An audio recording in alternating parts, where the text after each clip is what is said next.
Hi guys, welcome back to Technowizard. So we are doing network from the JB Gupta book. So let's start with today's session.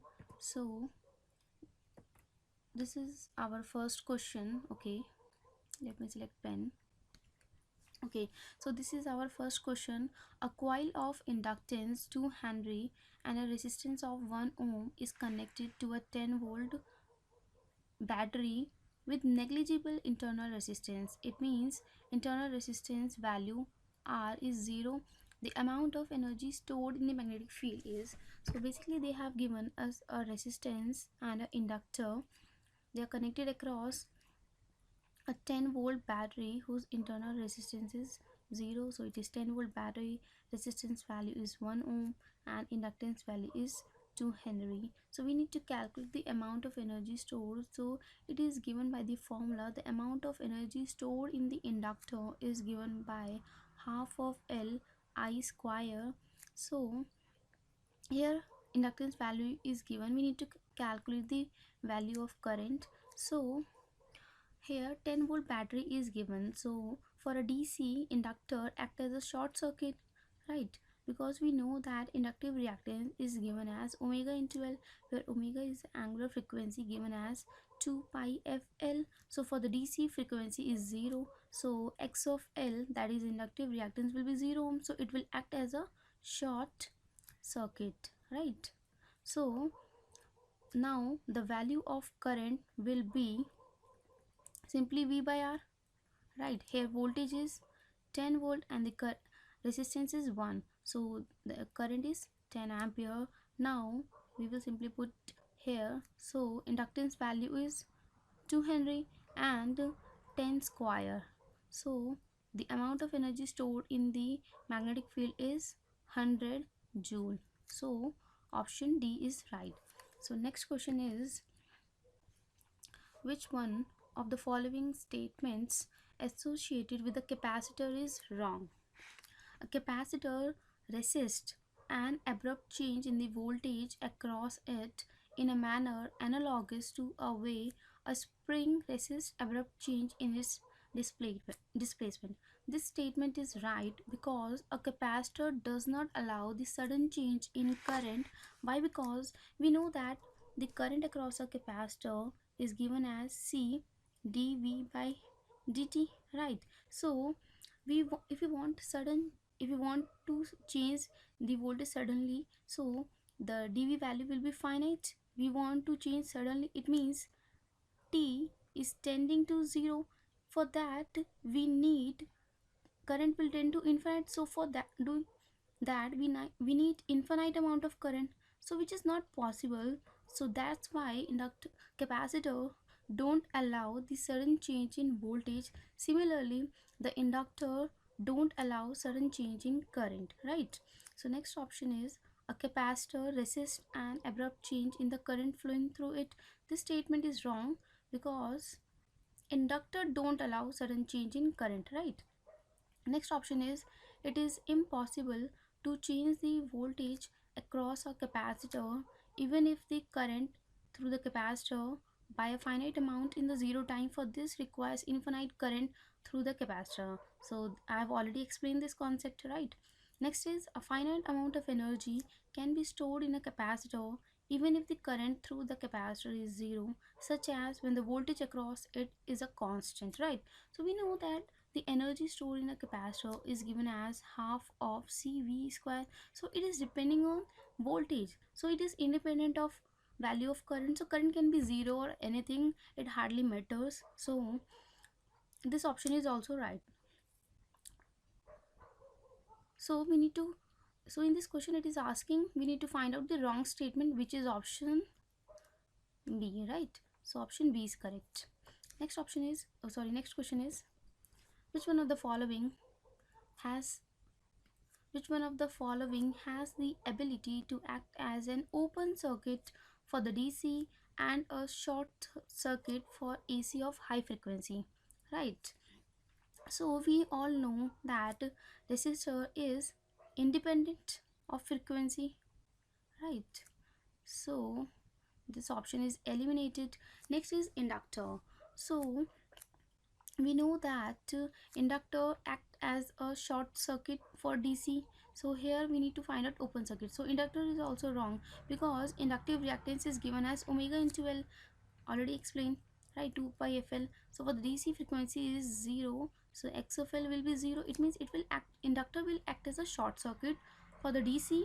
And if the frequency is high, it means if the frequency is high, it means tending to infinity, then XL will tend to infinity, it means it will act as open circuit. So option B is correct, because capacitive reactance is given as 1 by C omega, which will be 1 by 2 pi fc, and for the DC frequency is 0, so capacitive reactance will be infinite, it means it will act as open circuit.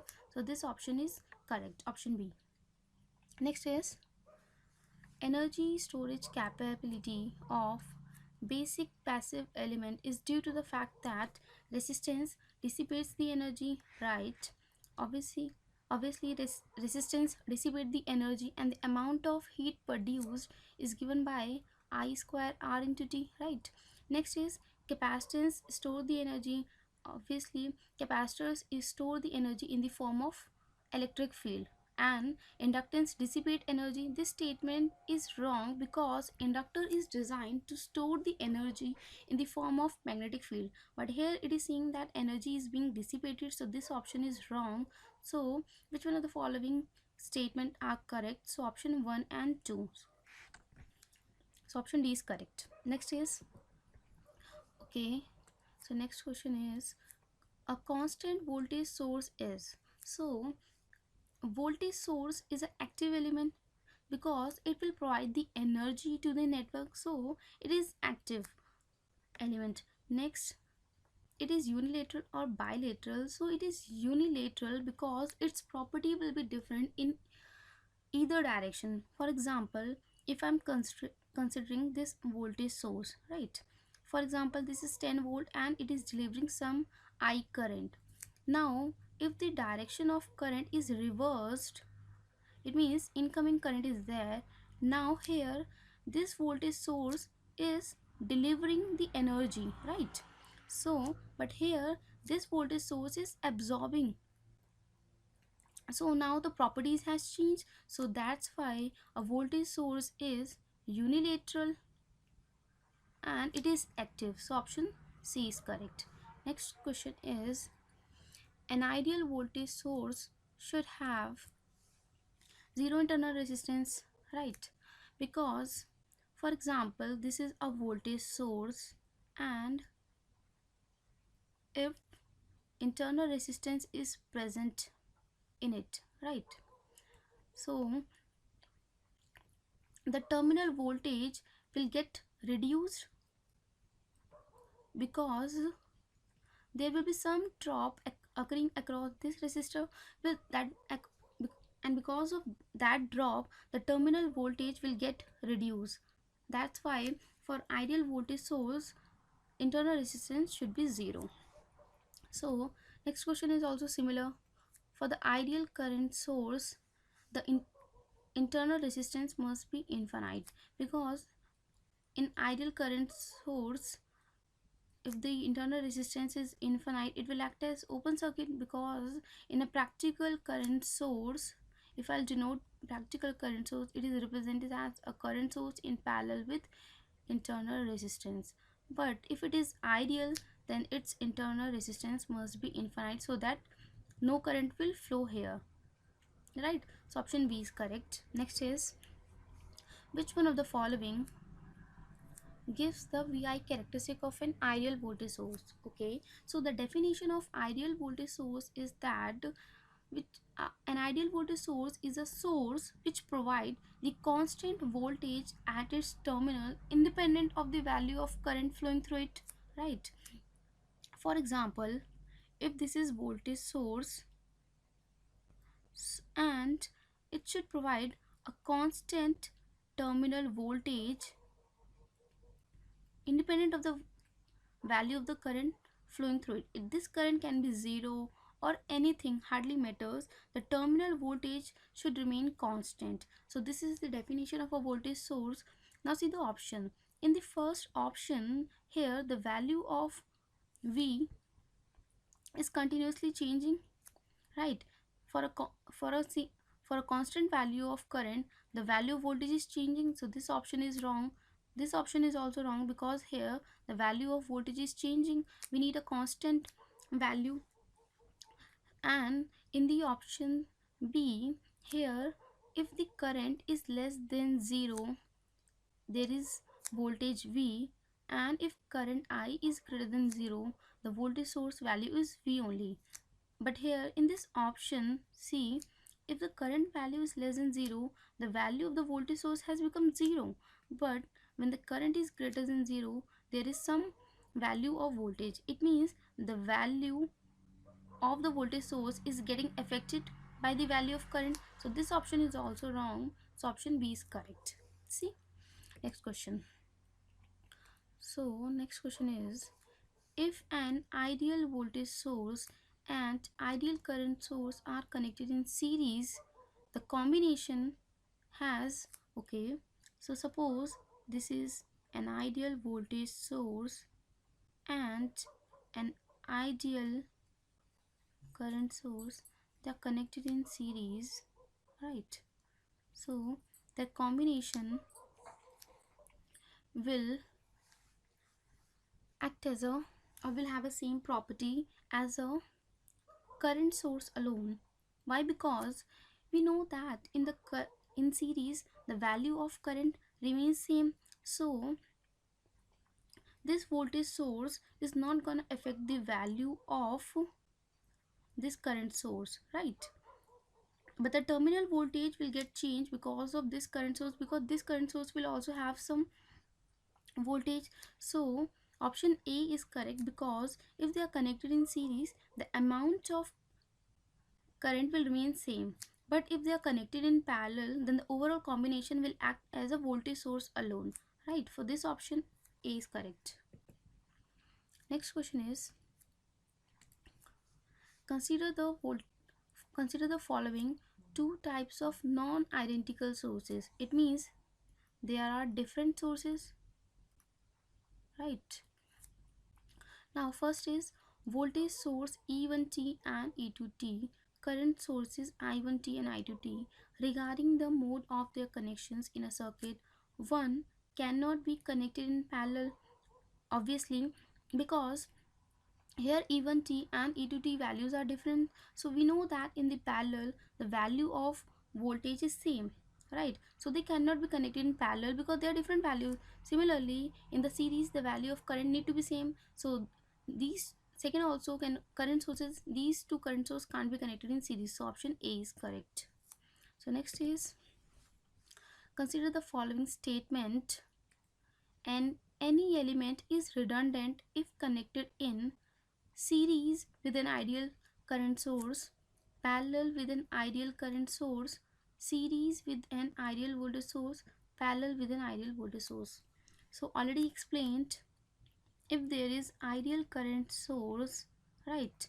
So if any element, either it is resistance or any voltage source, it will be redundant if connected in series with the ideal current source, because this resistance or any element is not gonna affect the value of current, right? So option 1 is correct.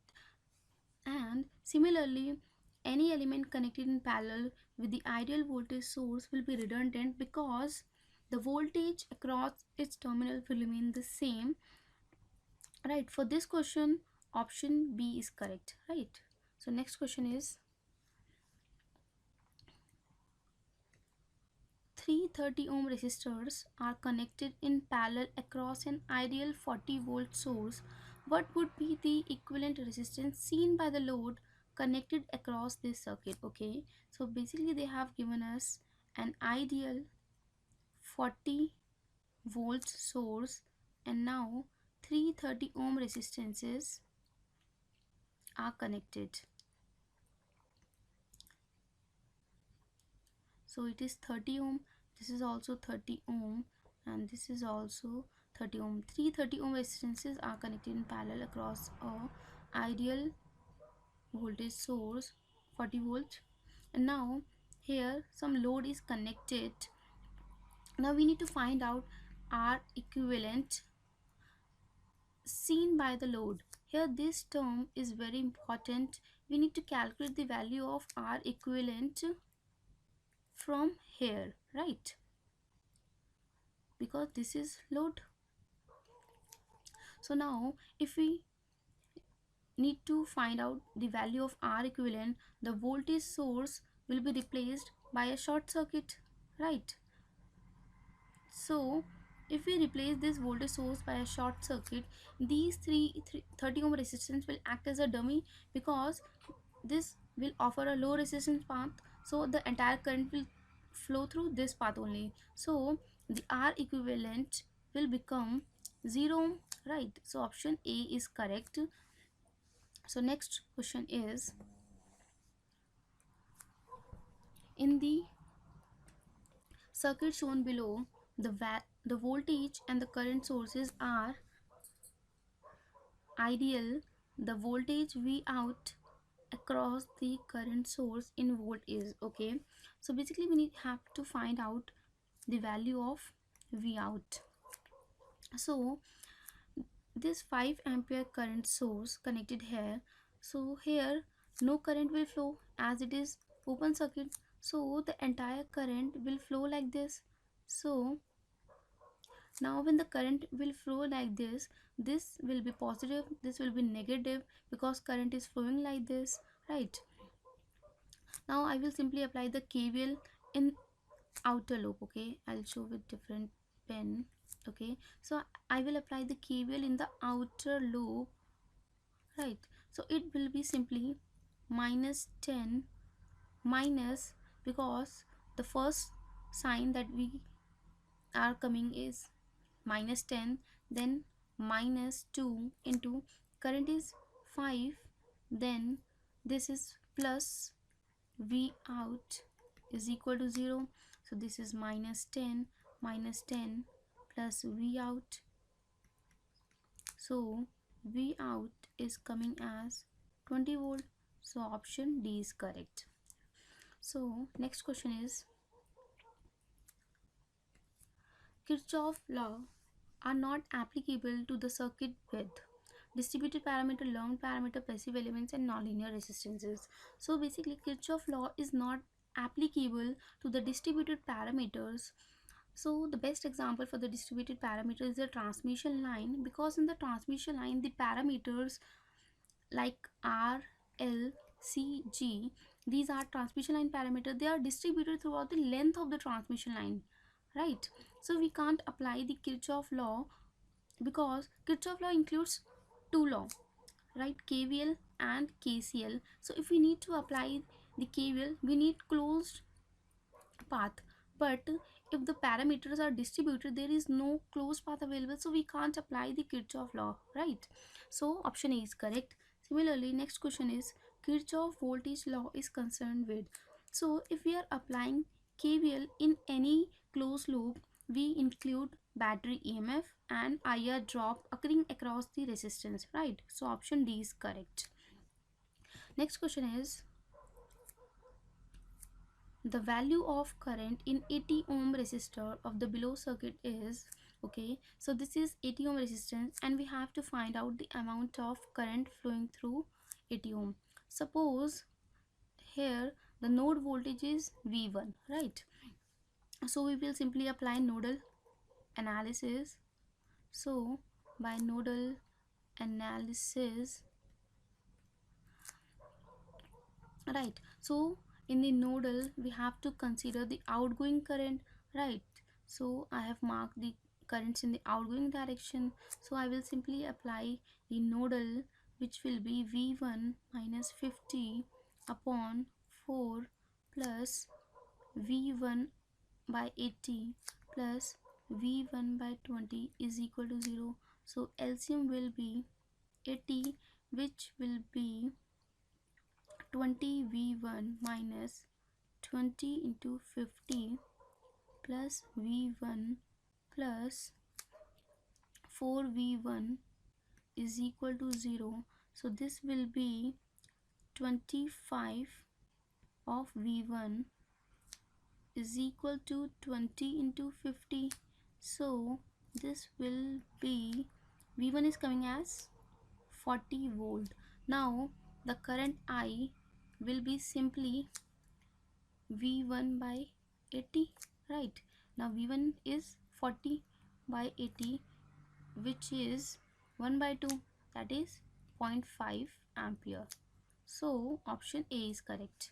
Next question is, okay, so next question is, consider the configuration shown in the figure, which is a portion of a larger electrical network. For R is equal to 1 ohm and the current I1 is equal to 2 ampere, I4 is minus 1 ampere, I5 is minus 4 ampere. Which one of the following is true? Okay, so they have already given us the value of resistances are 1 ohm, right?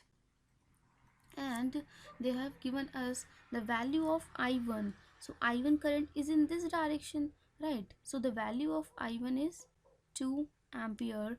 Now the value of I4 is minus 1 ampere. Here the direction of I1 is incoming, but it is negative. It means the actual current is in outward direction because it is negative. So it means the I4 current actually is flowing in this direction, right? So now simply applying the KCL at this node. Alright, so incoming current is 2 ampere. Now 1 ampere has gone this side, so simply 1 ampere will flow here, right? Now they have already given I4 is minus 4 ampere. Now sorry, I5 is minus 4 ampere, and here I5 is incoming, but it is negative. It means it is flowing outside, so this is 4 ampere. Now from here 1 ampere is coming. Now outgoing current is 4, so definitely from here 3 ampere must come, then only 4 ampere will go from here. Now see, here 2 ampere current is flowing and here 3 ampere, so I6 must be 5 ampere. So see the option here, I6 is equal to 5 ampere, I3 is minus 4 ampere. Wrong. I3 is minus 3 ampere because they are in different direction. So this option is wrong. Data is sufficient to conclude that the supposed current are impossible. No, this option is also wrong. And data is insufficient, wrong. So option A is correct, right? So next question. Okay, this question is, consider the following circuit. In the above circuit, the current I2 is 2 ampere when the value of R1 is 20 ohm. Okay, so this current I2 is 2 ampere when the value of resistance is 20 ohm. Now what will be the value of I2 when the value of R1 is changed to 10 ampere? Now the value of R1 is changed to 10 ohm. Now we need to find out the value of I2. See, this R1 resistance is connected in series with the current source, so it will act as a redundant, right? So it will have no significance effect on the value of I2 because it is redundant. So from here 3 ampere current will only come, and so I2 current will remain 2 ampere because R1 value is not gonna affect. So I2 value will remain same for any value of R1, right? Because here R1 is redundant.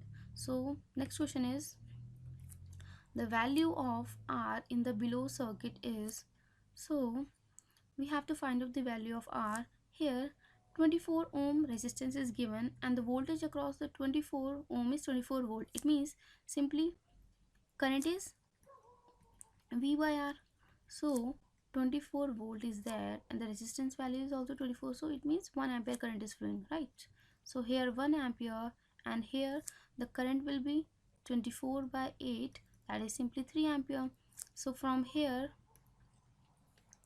the incoming current will be 1 plus 3, that is 4 ampere. Now they apply the KVL in this loop, so it will be minus 200 plus 4R plus 24 volt is equal to 0. So 4R will be equal to 200 minus 24. So 4R will be equal to 671. So resistance value is coming as 44 ohm. So option C is correct. So next question is, okay, for the active network shown in the figure, the value of V by I is, so V by I is basically R. So in this circuit we have to calculate the value of R equivalent in case of dependent source. So basically this is a dependent source and it is current controlled voltage source. So how we can find the value of R equivalent in case of dependent source? So the basic procedure is you have to connect a independent source, right? It can be of any value of your choice. So I will connect a voltage source here, right? So I'm connecting a 6 volt voltage source here, right? So suppose I have connected a 6 volt, so the current flowing is I. Now the remaining circuit will remain as it is. So this is 6 ohm and it is 4 ohm, and here the dependent source is 2 into I, this is plus minus, right? So I have considered this node and I will apply the nodal at this node. So in the nodal we have to consider the outgoing current, right? So I have marked the currents in the outgoing direction and the voltage at this node will be 6 volt only, right? Because it is because a 6 volt voltage source is connected there. So at this node the volt V1 is 6 volt. Now I will apply the nodal. So the current in this direction will be minus I plus, here the value of voltage is 6 by 6 plus 6 minus 2I by 4 is equal to 0. So this will be 1. So LCM will be 4 minus 4I plus 4 plus 6 minus 2I is equal to 0. So this will be 6I is equal to 10. So I value is coming as 10 by 6, which is 5 by 3 ampere. Now what is R equivalent? So if I'll see the value of R equivalent, so it will be simply 6V by I. So it will be 6 divided by 5 by 3. So it will be simply 6 into 3 by 5, that will be 18 by 5. So it will be 3.6 ohm, right? So option C is correct. So yeah, that's it for today's session. See you in the next lecture. Till then, bye bye.